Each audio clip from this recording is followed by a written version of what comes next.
जब हजरत नूह अलैहिस्सलाम अल्लाह के हुक्म से कश्ती बना रहे थे, हर रोज एक बूढ़ी मोमना औरत अपनी एक छोटी सी गठरी उठाकर उनके पास आती। वो कहती, ए अल्लाह के नबी, कश्ती कब रवाना होगी? नूह अलैहिस्सलाम मुस्कुराकर फरमाते, अभी देर है, वक्त आने दो। वो औरत वहीं बैठी रहती, पूरा दिन इंतजार करती और फिर शाम होते ही वापस चली जाती। ये सिलसिला कई दिनों तक चलता रहा। एक दिन हजरत नूह अलैहिस्सलाम ने उस बूढ़ी औरत से कहा, ए बूढ़ी अम्मा, जब जाने का वक्त आएगा तुझे बता दिया जाएगा। वो औरत सर झुकाकर चल दी, लेकिन दिल में ये यकीन लेकर बैठ गई कि जब कश्ती चलेगी नबी मुझे जरूर बुलाएंगे। वक्त गुजरता गया, फिर अल्लाह का अजाब आ गया। जमीन पर बारिश का तूफान आया, पानी हर तरफ फैल गया और नूह अलैहिस्सलाम की कश्ती रवाना हो गई। लेकिन नूह अलैहिस्सलाम उस औरत को बुलाना भूल गए। एक नबी से भूल? जी हाँ, ज़ाहिरी तौर पर ऐसा ही हुआ। तूफान थम गया, समुंदर की लहरें रुक गईं। कुछ वक्त बाद हजरत नूह अलैहिस्सलाम के दिल में आया कि चलकर उस शहर को देखा जाए जहाँ से सब कुछ शुरू हुआ था। वो अपनी कश्ती से उतरे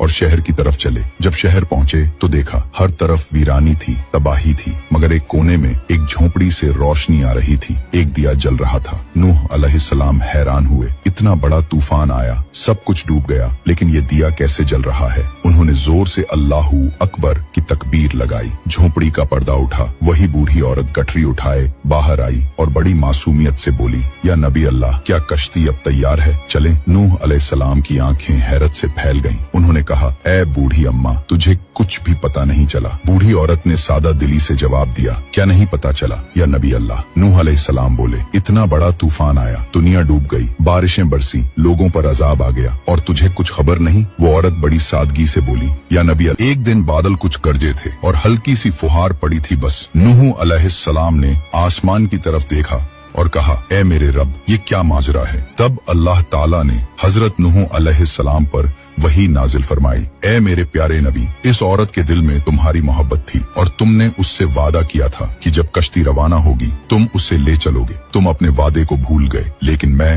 रब्बुल आलमीन तुम्हारे वादे का भी जिम्मेदार हूँ। मैंने अपने अजाब को उस तक पहुंचने ही नहीं दिया। उसे एहसास तक नहीं हुआ कि कैसा अजाब आया और चला भी गया। इमाम सज्जाद अलैहिस्सलाम ने जब ये वाकया बयान किया तो अपने पास बैठे मोमिनों से फरमाया, ए मोमिनों, इस हदीस को क़यामत तक के मोमिनों तक पहुंचाना तुम पर वाजिब है। उन्हें बता दो, जो हमसे मोहब्बत करेगा क़यामत का अजाब जरूर आएगा, लेकिन जिस तरह उस मोमिन औरत को पता नहीं चला, हमारे मोमिनों को भी एहसास नहीं होगा कि कब क़यामत आई और कब गुजर गई। सबक थे, अल्लाह ताला अपने नेक बंदों की मोहब्बत का बदला कभी जाया नहीं करता। एक सच्चे